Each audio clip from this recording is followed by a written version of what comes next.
Welcome everybody to this week's edition of the Breakfast Club for Women Entrepreneurs. Today we have a very special guest, Maria-Luisa Goyo from Futurpreneur. And basically what she's going to do is go over obviously what Futurpreneur offers, but how business financing and leveraging your business works. It's a very scary road if you've never done it, but it could be the ticket to you growing and scaling your business. So, Maria, I'll pass it on to you. Thank you, Lynn. Thank you very much, ladies, for having me. It is actually a bit scary when you start in a business. Usually, and this is I have more than 2 years working with Futurepreneur. So, it is about 110 people that I see per year, sort of, you know. So those meaning those are about 110, at least 110 businessmen that I have to read, on analyzing if that business idea makes sense, and if it makes sense, do the numbers make sense too, right? Because this is like the first thing we will consider. Like when you go to apply, when you're going to apply for a business loan, the three factors that are going to be taken in review will be always your score credit, your business plan, and your cash flow. Those are the three tops, no matter where you go. This is the main things that you need to work on. And then for me, one of the things, and we're gonna see if I'm a little bit all over, you will connect the dots and you help me with that, Lynn, because I have the tendency of going like this. But I want to give like an overall sensation of what the path looks like, no? So the first thing is you need to prepare your business plan. Make sure, try to work on your credit score, and I'm sure Lynn can give you tips for that. And be realistic on your finance. That's the most important when you do your sales projections, when you do your expenses analyze. I mean, be the most realistic possible, because a lot of us will have, yeah, we can throw any number on an Excel sheet, right? But reality is that if we base our business on unrealistic numbers, the succeed is going to be difficult to achieve. No, succeeding a business is going to be difficult. So those are like the three things that you need to have solid before going to find a finance. After, for me, what is important, and something I want you to all bear in mind, is like you need to understand that there is an ecosystem for startups. There is about 2,000 organizations serving Quebec only for businesses. Imagine all the type of services that you can get for support and to go through the path on your business. And you have to understand your business as a line, like a lifeline. When you have an idea, when you need to validate your idea, then you go to do your market research, then you validate your market, then you do your pre-startup setting, then you do your startup, then you growth, then you export, then you go. So in all these moments of the life of your company, there is organizations that can contribute, that can support you, that can help you. Okay, so understanding that there is tools that can help you is extremely important.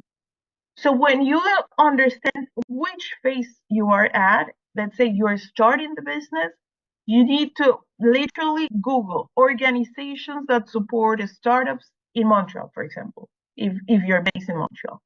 Understanding that we're gonna find organizations related by sector. For example, you will have a specific people working with clean tech, soft tech, working with culture projects, working with eco-friendly projects, working with AI, working with the different topics and in the different stages. So that's why it's so important to understand what's demanding when you're going to ask for help. Understand, read the mandate of the organization, and then you will be able, I always say, like your business plan is kind of your CV, your pitch somehow is a little bit as your cover letter, right? So you have to adapt that where you're going. If you're going to ask money in RVC, for example, it's not the same pitch that you're going to do if you're going to talk to Evolve, if you're going to talk to us, for example. And when I say it's not that the core of the message is changing, it's just what you need to highlight is going to change. If the mandate of one organization is to support women entrepreneurs, then you have to highlight that this is your tag. If you're a Black entrepreneur, then that's what you need to highlight. If you are under 39, so young entrepreneur, then you have to use that tag. Like try to discover what are the tags that your business can have. Is it run by women? Is it run for people under young entrepreneur? Is it Black entrepreneur? Is it indigenous entrepreneur? Is it minority? Is it like inclusive diversity? Like do you promote diversity? What kind of, even if it sounds a little can be sound a little bit harsh, but the tags is going to help you identify what type of institution do you need to go to. Okay, so usually typically you will have all these organizations giving you business coaching, for example, to help you complete and do what in French we call montage financier, which is arranging. Once you understand what the need, what are your financial needs, then you need to go to the institution because everything needs to happen at the same time. So let's say you're opening a business, you have 10,000 and you need 100,000 to open your business. That's your startup cost. Okay, so you already consider that you're going to have a little bit of cash flow. You're going to have your let's say 3 months payment of your rent. You will have several costs for the first to open your business. Okay, so if you understand you only have 10,000 and you need 100, you have to go look for that 100, right? So you will say, okay, what type of organizations can support me? First, you go to your bank. You ask them, what type of programs do you have? You need to do your research, right? Like window shopping. You need to ask, what is in there for me? What type of loans can you give me? What interest? Which terms do you gonna give me? Then you go to the nonprofit organizations. Same thing. You go to each of the organizations. There is a role, La Rouge, that is social financement, like social financing, sort of. There is microcredit, microentrepreneur, file action. I mean, when I'm telling you guys, there is a lot of funds that you can find. There is a lot. There is ways to find it. But again, this needs to happen at the same time. You need to understand your numbers and you need to know how to approach each of the organizations. So you will say, for example, I start my conversations with Futurpreneur to apply, and I'm available. Like I fit in the criteria of Futurpreneur, so I have possibilities to find the 60K from Futurpreneur. Then you're missing 40, right? So you go to Evolve and you say, listen, I already talked to Futurpreneur. We're gonna start the process. I want to start it with you too because I need an extra 40. Okay. So you will find who in the ecosystem is the better fit for your business. Because what happens is, like, it could be, for example, if you have sustainability because I don't know, let's say you're a green business. There is certain entities that can give you not only grants, but that can also support you in other ways because of that. Okay. So there is not only the funds allocated for financing, but also extras that can come depending on the sector you are. Okay.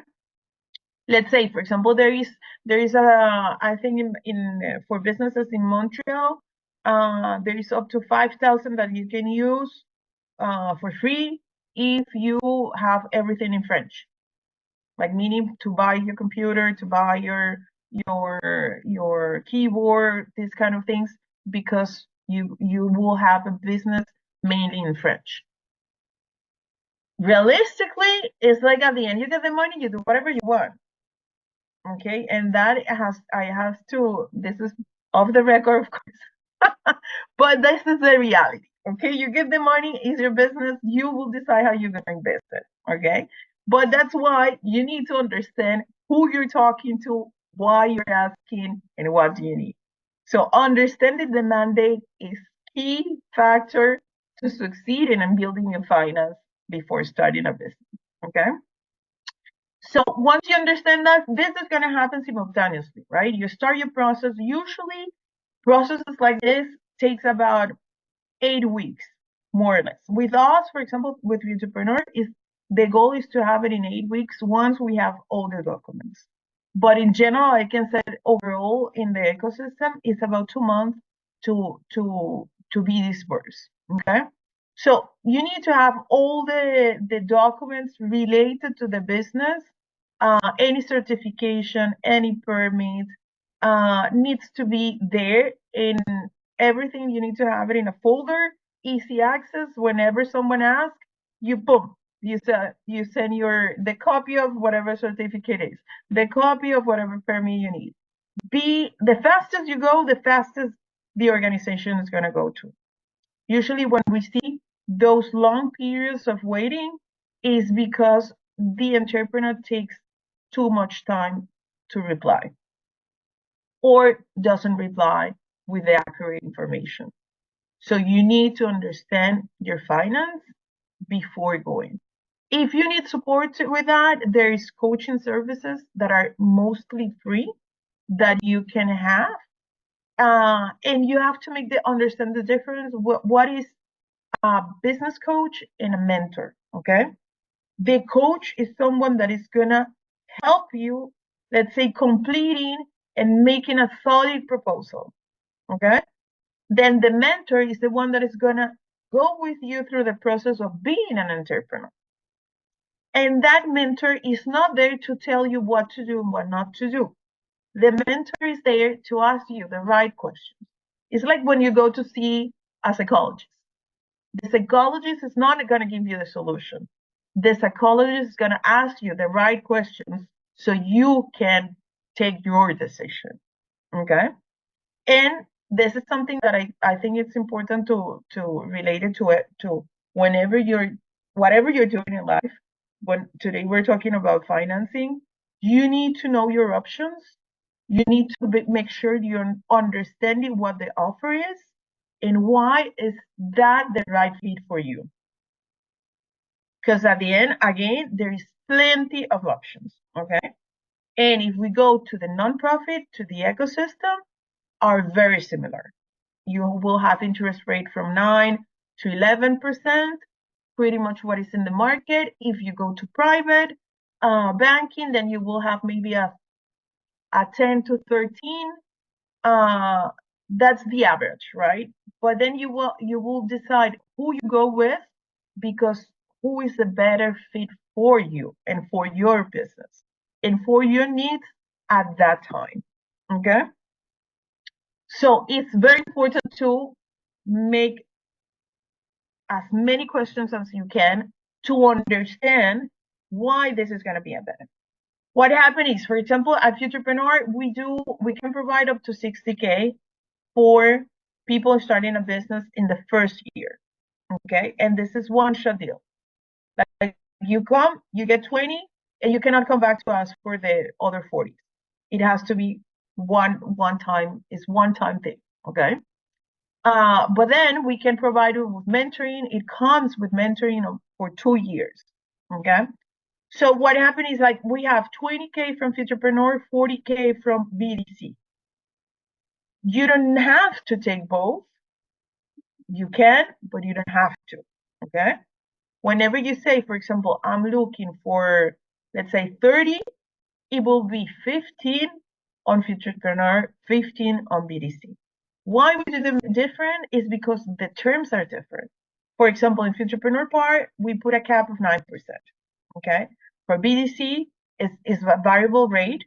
And now today is at 10.95. But if you get the program as is, let's say in 1 year, you wouldn't have paid your loan with BDC. So you cannot go farther with BDC because you cannot have two loans with the same institution.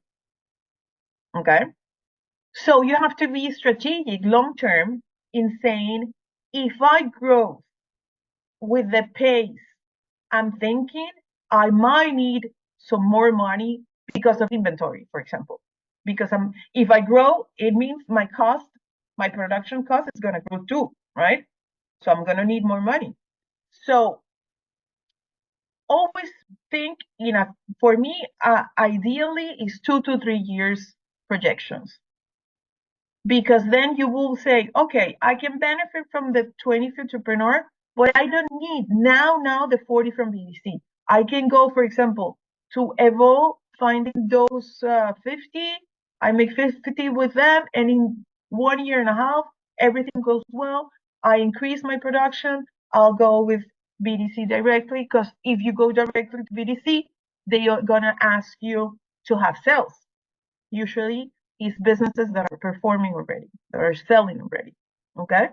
So again, why is important? Because you understood you have the program with Futurpreneur, only startups, but then you have the option to go directly to BDC afterwards when you are making sales. So that's why understanding the lifeline of your company and when eventually your needs are gonna come is basic, is extremely important. Is like a lot of people, and we were talking about this, Lynn, will think, I'll put everything on my personal card, right? Or I'm going to invest all my money. Why do you want to do that? Why do you want to invest all your money in your business plan? It's way harder to find money when you need it than when you don't need it. It means like if you wait until you're here, your debts is like you pay it all in your business. 1 year is not going as you want, or as you predicted. Is there when you're going to ask for money. You need to always have a cushion. You always need to have a backup plan. In that backup plan, I mean, the most you can use or mix between your money and loans, ideally, in my perspective, is not necessarily the case for everyone, but in general, it will be a better approach. Okay, not for everyone, not all the time, but when there is, for example, businesses, and mainly when you're dealing with retail, with production, where you cannot advance or you cannot grow without increasing your production. There's when I say you always need to have cash flow. You always need to have access to financing.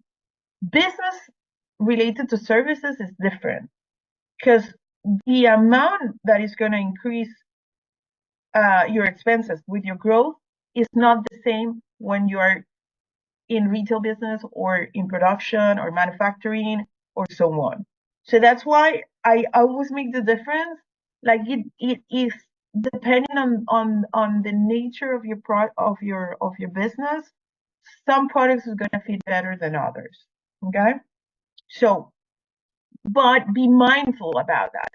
Be mindful about your first 2, 3 years, how they look, when you're going to need money and why you're going to need money. Okay. And always have a plan. It's better to, like, if, for example, with Futurpreneur, there's no penalty. You can get the money, you can return it 6 months after, and that's it. You don't pay for you have no penalty for that, right? But there is other institutions that you will have penalty. So that also you need to take in consideration. You know, what are my terms? Like, what happens if I don't need the money? Like, I understood my business is fantastic, it's doing amazing. I don't need the money, but I'm gonna keep it for a while just to make sure that this is up and running, right? Because you want to have that frame to play with. Like, if any opportunity comes to you or any difficulty comes to you, you will be able to face it. Okay. So yeah, for me, that is the main reflection, like the message, understanding your finance and understanding the ecosystem.